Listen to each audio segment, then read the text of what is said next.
Saints offense versus the Cardinals. We're going to look at some PFF grades, some metrics, and of course, some film.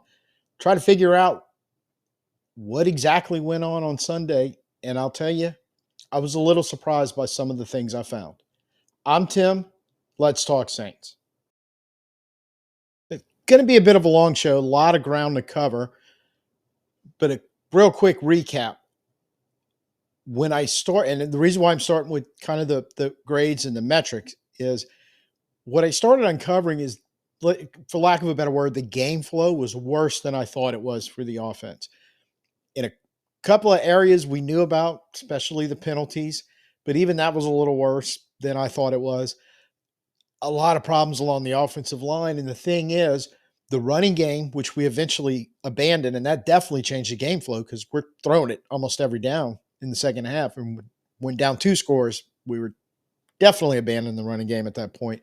I think all that kind of adds up to it's a cloudy picture. It's a harder story to tell. But when you look a little deeper at some of the stuff went on, that thankful some of the things our running backs did. Otherwise, our running game probably would have disappeared a lot sooner. And I think I'm going to end it with in the film review with Rattler focusing on the passing game. And that was really difficult to look at. I don't even know how to do it objectively, in the sense that the stuff we just talked about, and we're going to go through that in depth in a minute, but also just kind of a lack of understanding on my part. And I just had a conversation with my brother-in-law who was at the game Sunday, and kind of the same thing, that we could see stuff, but being this unfamiliar with, we don't know yet really what they're trying to do on offense, exactly how they're going to go about it. We have a pretty good idea, but then when you're kind of looking at some stuff on film, there was just a lot of things that I'm going, could go either way.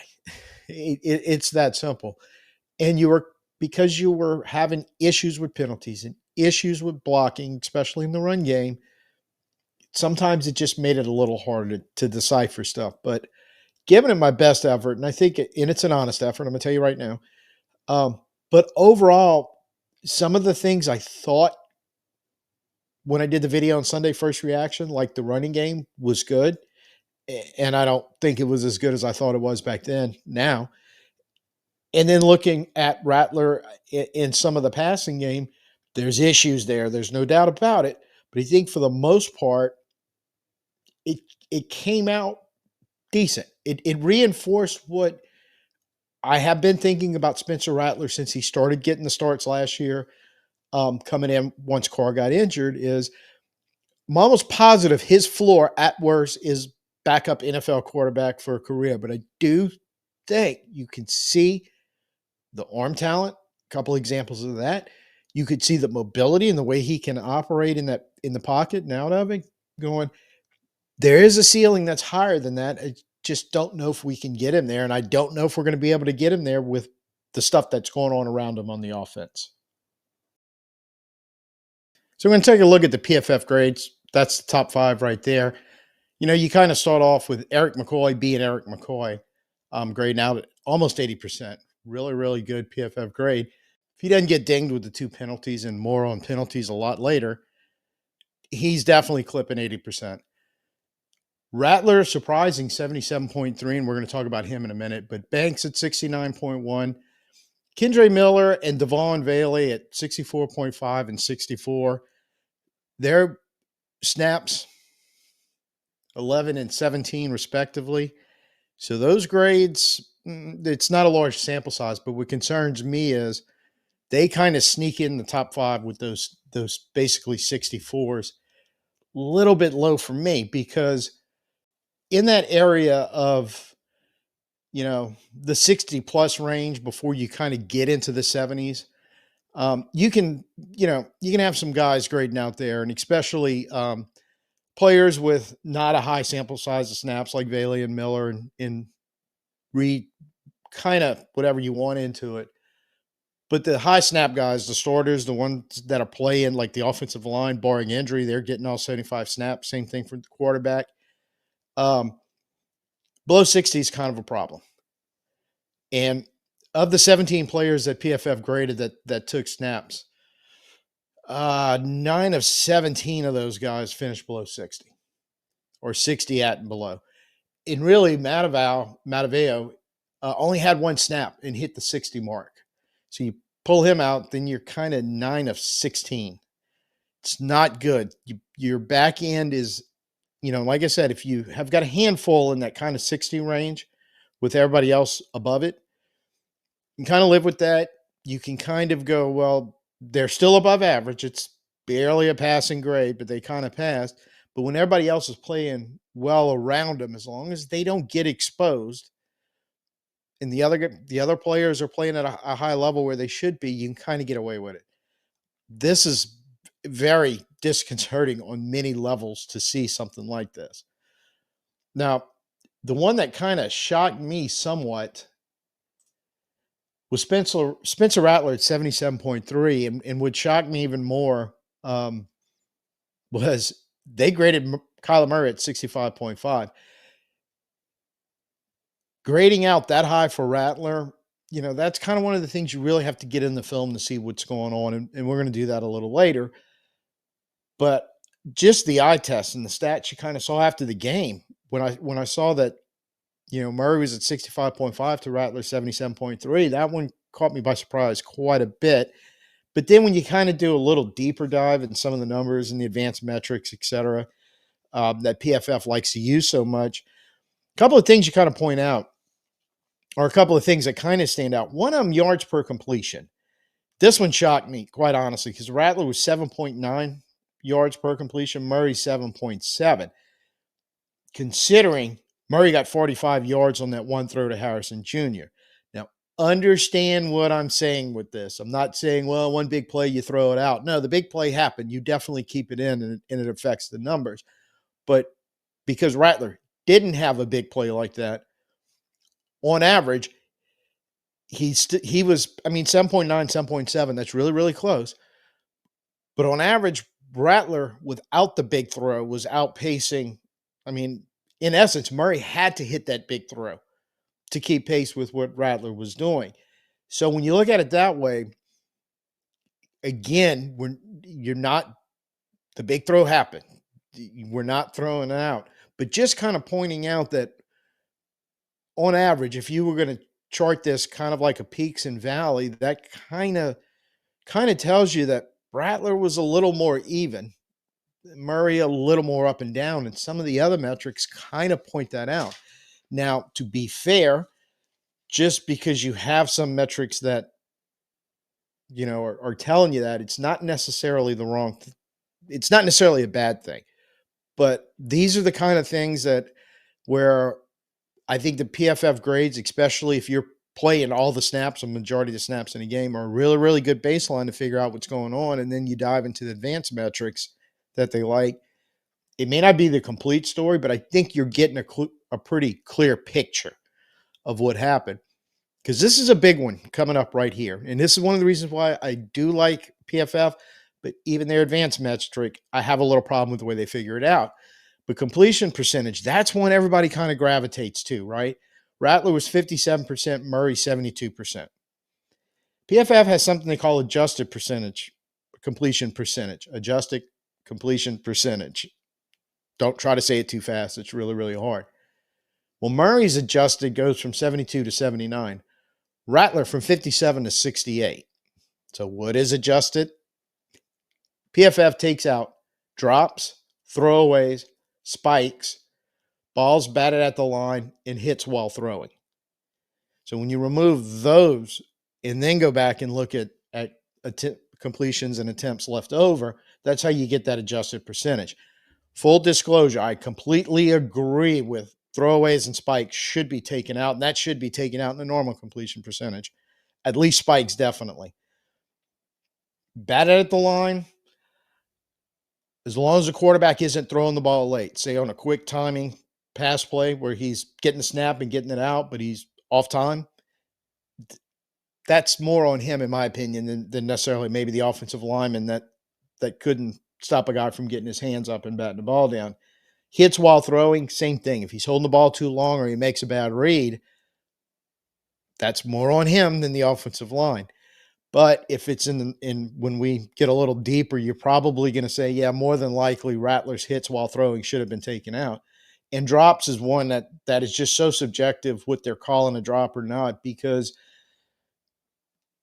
it's easy to figure out a drop when ball placement is perfect and nobody's around the receiver and the ball hits the ground. It's like, hey, that's obviously a drop, but it can get a little iffy about being in the catch box and this and that. And you quibble a little bit there, but I can see why that one may make it in there. But two of them definitely, when they're thrown away, to me, the quarter on a throwaway, the quarterback's doing the right thing because he's not taking a negative play and living to fight another day. And then, of course, the spikes is that's just stopping the clock, and that should not show up on their stats. Now, moving on some of the other metrics, average depth of target, Rattler 7 yards, Murray 5.6. And again, on average. So you had the big throw that we gave up where Murray really kind of moves that number up somewhat. Percentage of targets past the sticks, Rattler 34%, Murray 31%. Why is that important? Air yards, Rattler 58.4%, Murray 39.8%. So kind of right there, what I'm seeing in that, and especially what watching the game and seeing some of this on film, is Murray and that offense was more than willing, and I think this had a lot to do with the pressure we were bringing early and kind of getting to them. They were more than happy to throw it quick, like we were just talking about, moving kind of to the outside. And I don't want to say taking checkdowns. I think some of it was designed. Get it out as fast as you can, get a completion, yards after catch. Murray's guys had a big advantage in yards after catch. It was like 60% of his yards came yak. Rattler was somewhere around 40. So when you read into the air yards and all, this is one of the things that while they're grading, this is being effective. But then when you're kind of watching the game and understanding what was going on and why Arizona started doing what they were doing, it makes sense. Average time to throw, Murray 3.13 seconds, Rattler 2.38 seconds. That's what I'm saying. So Rattler getting hit, that's right on the verge of kind of what's acceptable. Getting over 3 seconds, even with all the pressure we brought, I found that like amazing but later on in the game, when you stop and think about it, we weren't quite getting to him quite as often. And he did extend a couple of plays, not necessarily by scrambling, but kind of, I'm thinking of the 25-yard throw to McBride, the 12 and then 13 after the catch, where he just kind of moved a little bit and stepped up, bought a little time through the ball. So it may not be as surprising as considering the pressure numbers the Saints had, but still, I didn't think it was going to be over 3. And also the last thing, Murray took 2 sacks that were on Murray of the 5. Now, I don't know how PFF necessarily factored the other 3, but I do know anytime a quarterback breaks the pocket, runs out of bounds, or slides short like he did for those 2, instead of throwing the ball away, that doesn't make him very happy in their grading. So kind of looking at some of these numbers, outside of what actually happened in the game, you kind of go, oh, okay, that's the way they do things. That's the way it played out. Not to necessarily say that Rattler played bad or Murray played bad or both their grades were low or too high. I'm not saying that the grades are what the grades are based on PFF, the way they do things. But my question for you, for me, put them in the comments down below if you want to. Watching the game, the eye test, and then kind of looking at the baseline stats before you get into all this advanced stuff, which quarterback do you think did the most to help his team win? And Murray and the Cards won. So grain of salt is my point with a lot of these PFF grades. Baseline, and I think when you get good numbers from your starters consistently throughout, it's basically telling you they played a better game than the guys they were lined up against. But it doesn't necessarily tell the whole story. We're definitely going to have to watch some film on Rattler to kind of figure out what's going on there. Seen a few of them, and I'm going, that better grade than I was expecting could possibly be warranted. Spoiler alert. The other thing is when you're looking at the offensive line numbers overall, pass blocking was reasonably good. Run blocking, major issue. And I don't care if you're talking about at the line of scrimmage or downfield.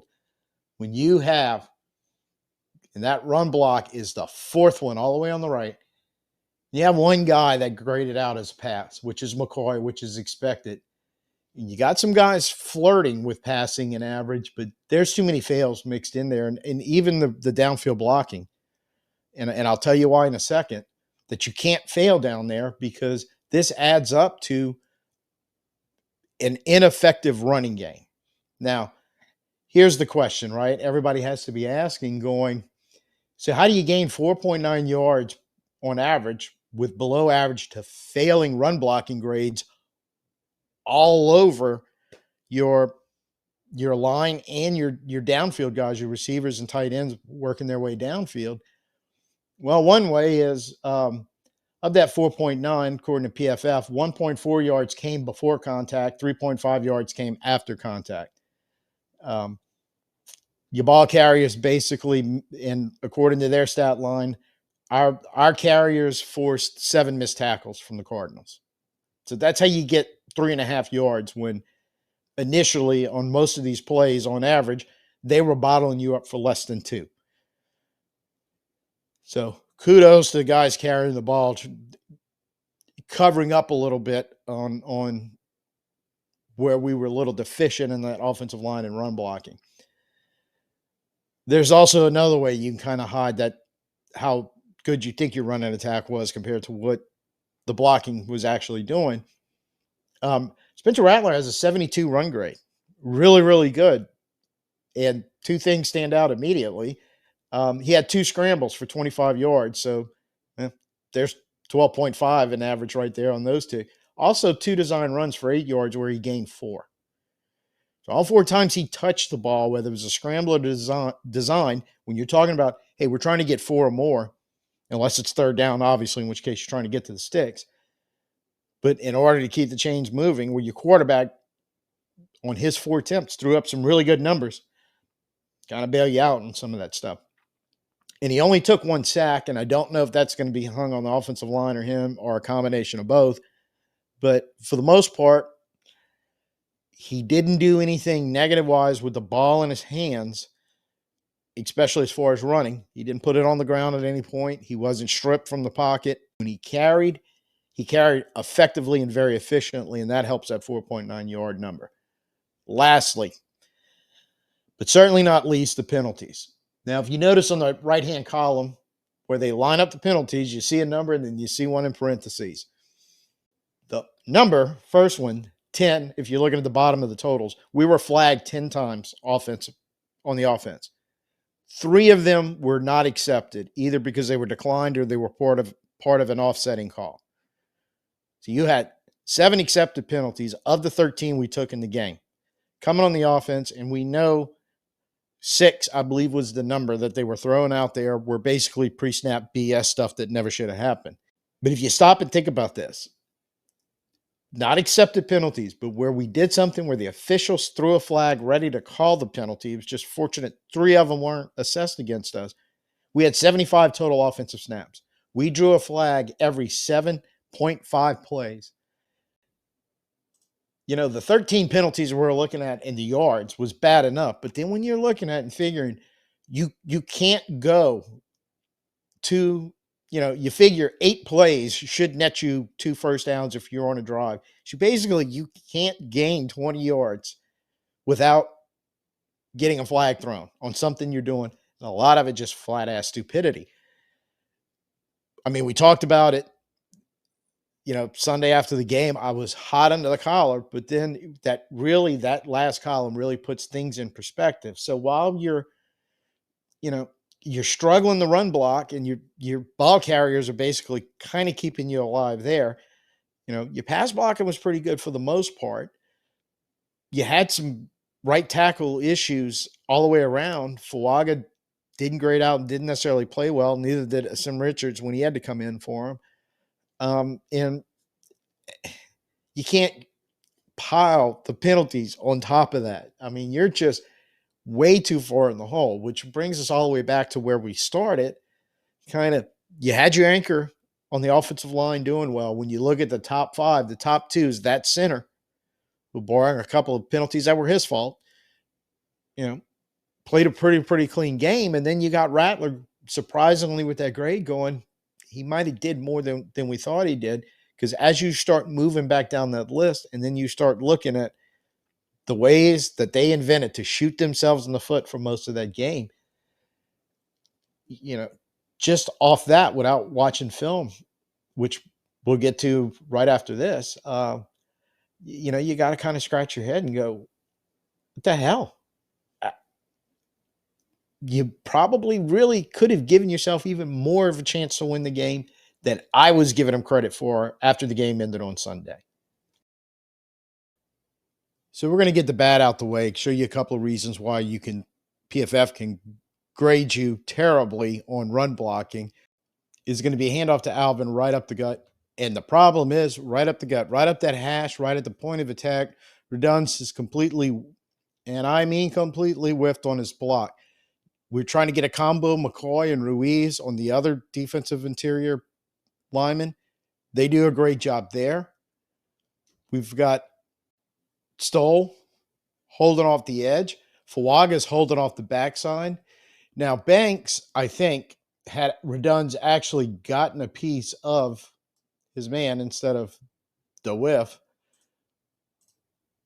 because he was looking second level the whole way, kind of was given that help there towards Redun's, like Redun's had his man when he actually didn't. And honestly, I don't think there was a whole lot Banks can do about that anyway, even had he realized earlier that Redun's had missed, because he's getting out to the second level. So if Redun's can wash that guy out, or at least stand there and hold his ground when Banks does do that stick the arm out kind of check, even Banks could have kicked over at that point and helped combo there, move him out of the way. You still would have had this secondary guy that, is a dangerous man right now that Banks is moving to pick up, but it really wouldn't have mattered in the sense that at least Alvin gets back to the line of scrimmage and has a chance picking up positive yards. As it is now, he's just trying to avoid getting his head ripped off from the guy that Redun's missed. And now he's just kind of in survival mode right now because everything is broken down at this point in a play where you had a miss. It was a big miss. Everybody else mostly did their job, but it didn't matter because the miss happened, and it happened at the worst possible spot, right in the middle of the field, right where we were trying to run the ball. And so now we're going to be looking at another miss right here, right on the right tackle, Asim Richards, who just came in a week ago, but still he's had to step in because Fuaga re-injured his knee. And this is late in the game. We really, really need this touchdown right here. It's second down. We're going to run the ball with Alvin. It's 3 minutes, 13 seconds left to go in the game. And right at the snap, you're going to see, for the most part, once again, doing everything right. Get a combo on the nose. Ruiz and McCoy are going to move him out the way. Redunz has his guy. Banks has his guy. If you notice, Asim is basically jumping on the back of his guy, the one he was supposed to block. And you can see, once again, at the point of attack, you got a whiff, heading right in at Alvin and Rattler, who's trying to deal with the handoff. But the real issue here is, so the other four offensive linemen have basically got everything you want working correctly on that side. Now, that's where the play was designed to run. I'm pretty sure that was the mesh point. Doesn't really matter because the cutback is there. We've got blocking on the backside. They had three backside defenders. One is being blocked. Buda Baker's about ready to get picked up. Number two, I believe that's Mac Wilson, the middle linebacker, is about ready to get picked up. So if you get that initial, even if Richards could just wash him straight down the line of scrimmage back towards all that mess going on the offensive left where everybody else is kind of blocked up, anything, give Alvin just that split second. And we know Alvin only needs a split second to cut and explode through a hole. There's a lot of space right there. And even if those blocks don't hold very long, you would at least have Alvin going downhill. He should make it inside the 5, easily headed towards the end zone. You feel, at least I do, I'd feel really, really good under those conditions that Alvin's going to get this ball in the end zone. So we're in the gun right here. We have Alvin and Kendre Miller in the backfield. I totally missed this when we were watching the game, that we actually went into shotgun formation with both our tailbacks, our top two tailbacks in the game.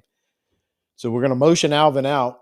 Linebacker slides with him a little bit, but he's really not too worried about it. And there's a blitz coming off the backside here, but we're running away from it.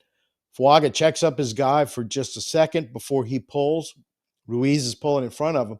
McCoy has reached all the way around from the center position to get the guy that was lined up over Fuaga.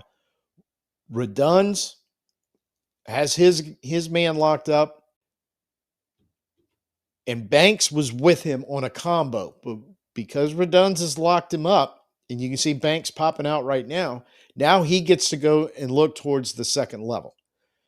On the two pulls, Johnson was doing a pretty good job on the edge defender. Ruiz gets there, and I don't really have a problem with this because I would prefer to make sure you've got that guy blocked. Fuaga is realizing, well, there's the next man up. He's the most dangerous man at this point that can come up and make a tackle. Fuaga gets over there and picks him up. Now you're leaving. Kendre Miller's got to do something with the linebacker, or I'm sorry, the safety that stepped up. And he does what Kendre does. He makes a pretty decent cut, kind of slides through there. Banks has moved on to the second level, found somebody to block. And right here, it just, again, I like this, what's going to happen here. Because if you can hold that block a split second longer, Kendre's going to get to turn it upfield, and then he's really set to do some damage.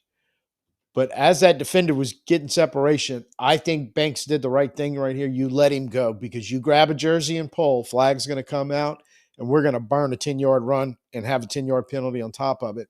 And the thing is about Miller, even down there when he gets in contact, he's still going to slide, fall, fight forward, and always kind of pick up that hidden extra yardage after contact.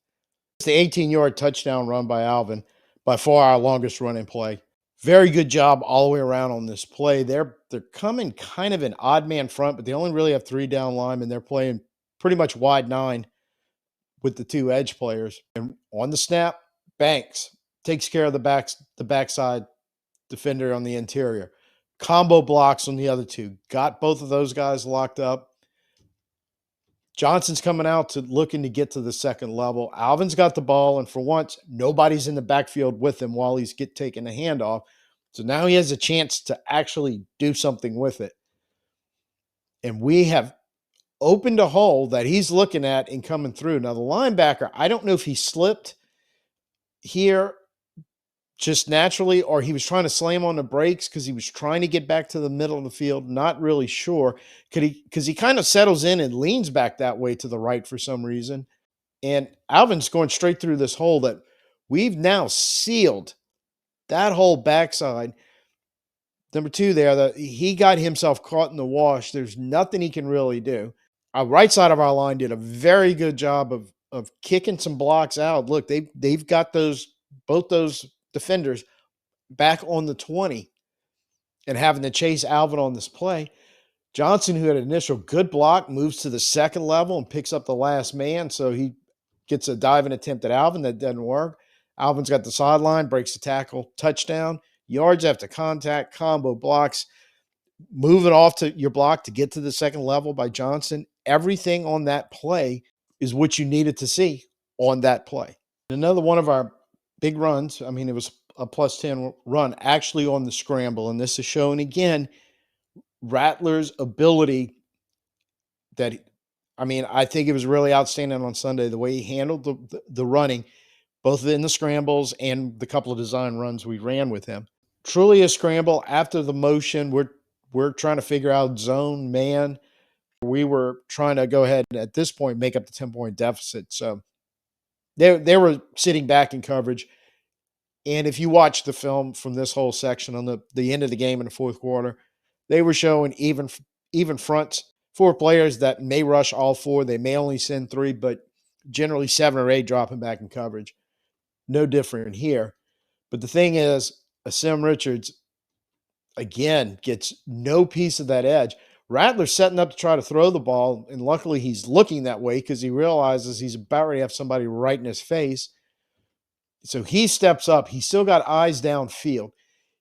I think right here he's looking check down to Alvin. He does have a crosser that you can see very much at the bottom of your screen.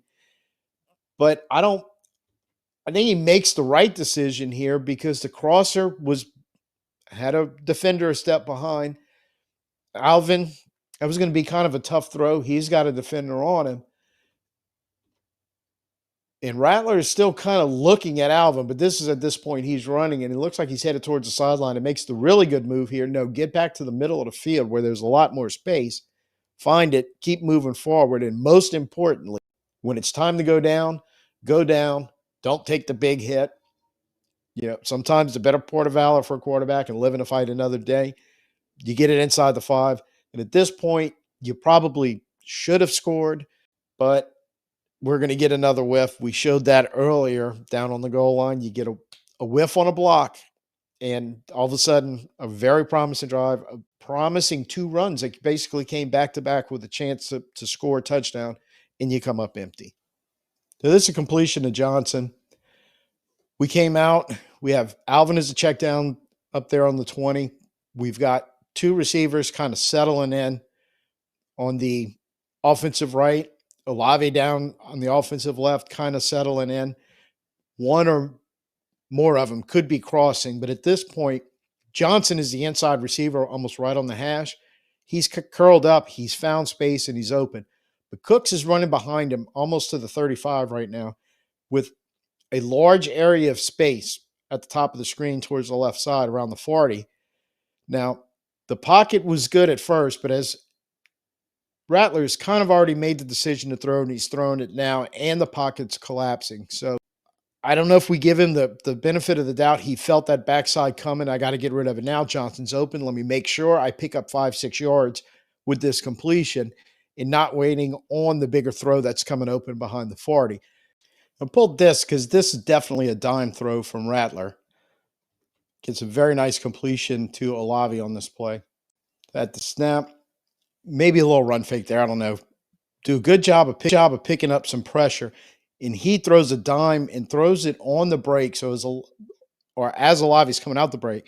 So ball and receiver get to the catch point at the same time. Good anticipation. And when you kind of look at, as that pressure's kind of collapsing around Rattler, and he's got a guy jumping in his face. He's looking at a couple of other guys. They're being held back. He had to have noticed that Banks had to wash somebody down coming off the edge.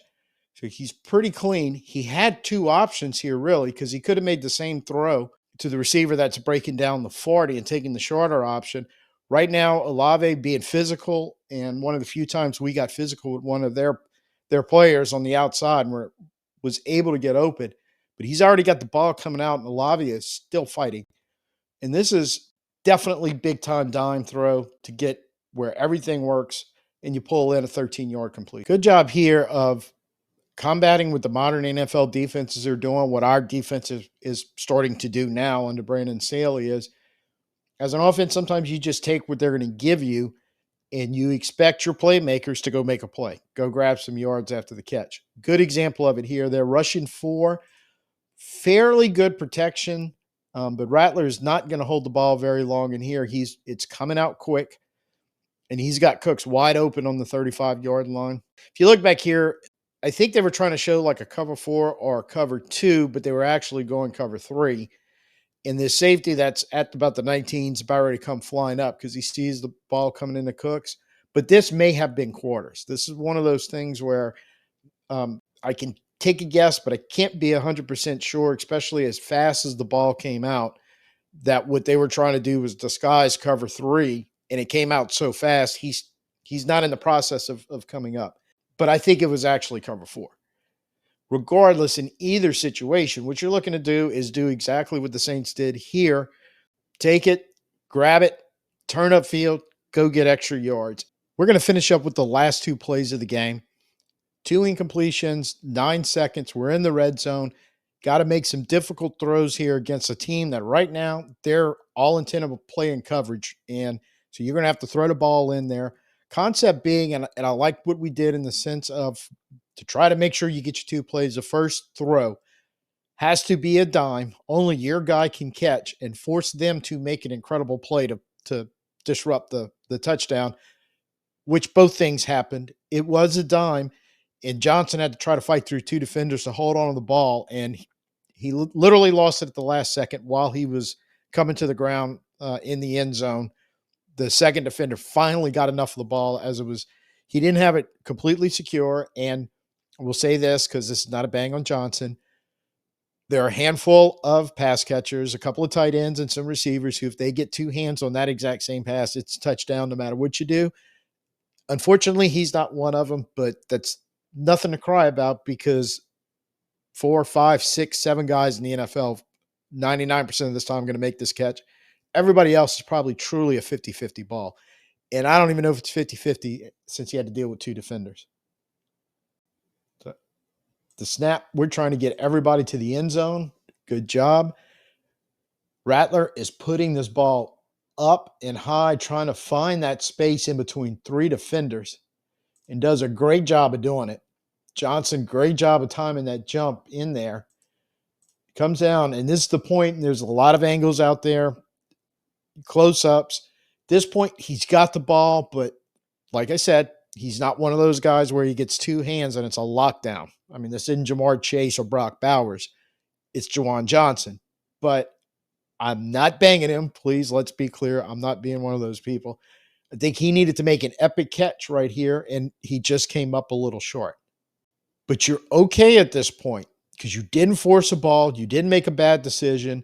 You put it in an area where truly nobody else was going to do anything with that ball to take it away other than what they did, which was keep slapping at it for a second and a half, 2 seconds, and finally getting it to come out.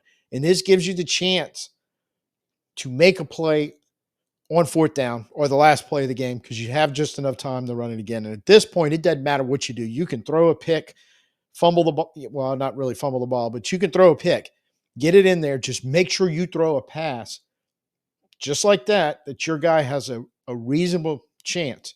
Got to throw that dime in there and give him the chance. And it's pretty much a carbon copy mirror of the play you saw before. And right now, that's 8 guys back there in coverage on 5. So you're going to have a very hard time finding a hole, but you have to find a hole and you have to anticipate the throw. And right now, Rattler's ready to launch it towards that back corner. The way it turns out, and this is incredible hindsight, but if he's throwing it towards the front pylon in that situation, I think you have a chance. I think what he ended up doing, and it wasn't the greatest pass for our receiver to deal with to begin with, but they were anticipating that defensive back was heading back there, anticipating a jump ball, and yet a bigger guy being a little more physical. So even if the ball is on target, I don't know what happens there. I don't even know if they were thinking front pylon. That would probably, I don't even know if you would call something along those lines in that situation. It would probably have to be a side adjustment between the receiver and the quarterback being able to pull that off. But they had it covered up pretty well. The only other thing you could have did was, and if you throw the pick, you throw the pick. But just prior to him releasing the ball, and right here the ball's already out, so I don't even know if it would have helped, but you could have anticipated maybe in the space with one of these two guys, the inside receiver would be the most likely, almost thrown it to the same spot where you just threw it to Johnson. The backside, I don't know if either one of those two could have done anything. Sometimes you just kind of chalk this up as the coverage was very, very good. You had to find a hole. In the second play in a row where you had to make an epic play to be able to score the touchdown, give yourself a chance to tie it or win it with no time left on the clock. So to kind of wrap it up best I can, it's been a long show, so try to be as quick as I can. Offensive line, not good in the running game. I think fairly good in pass blocking. Running backs, ball carriers in general, including Rattler, had to pick up a lot of slack there to make your rushing numbers look good. In the passing game, Rattler is confirming at least what I've been saying since last year, basically what his floor is. He's at least an NFL level backup quarterback. What his ceiling is, still to be determined, but the problems we had with penalties, not being able to block in the running game to the point where we basically abandoned it in the second half. You're not doing him or anybody else on the offense trying to when you, him or anybody else on the offense trying to throw the ball when you can't run it. I also think small, fast receivers, if you're going to use them like we're going to use them, you need to figure out a way to get them open because you let guys get physical. That also slows down your passing game when they can't get out routes and get open. So you either got to scheme it. Big receiver, we only had really Johnson. Vele, they tried him for 17 snaps, not been here long. They need to get him ready to go this week. So two of them are going to have to do some of the stuff Johnson did in that game. Be big and physical back or do whatever it is. Kind of get those completions and some of those downfield throws we desperately needed. Frisco coming to town, they're going to bring a defense as good or better than the one you just saw. They're bringing two bona fide studs in Fred Warner and Nick Bosa into the dome. So you're going to have to be better than you were in a nutshell. But you did enough good things sprinkled around in there that once again, just kind of going with you get better, we may come out of this okay. We'll see how it works out. Speaking of Frisco, preview show on that Friday afternoon, Friday evening, possibly Saturday morning. I'm going to hold out as long as I can because both sides have a lot of injuries. We know what most of them are and what they mean, but not all of them. And I think it's going to play a huge factor in what happens on the Dome on Sunday. So first time here, like what you saw, please go ahead, like, share, subscribe, do all that wonderful stuff for me. Leave the comments. Drop them down in the comments, especially Rattler. Do you agree with that kind of basically a solid B, almost B plus grade that he got? I'm inclined to believe they were close. I don't really know if it was that high, but I agree that the grade surprised me. But in all honesty, especially going back and looking at film, Rattler played a little better than I was giving him credit for on Sunday immediately after the game. So let me know what you think about that or anything else going on with the offense. And at the very least, if you want to leave me a comment telling me I'm number one, you can use the little middle finger emoji. I'll take that too. So, till I see you next time, I'm Tim. Peace out and who dat.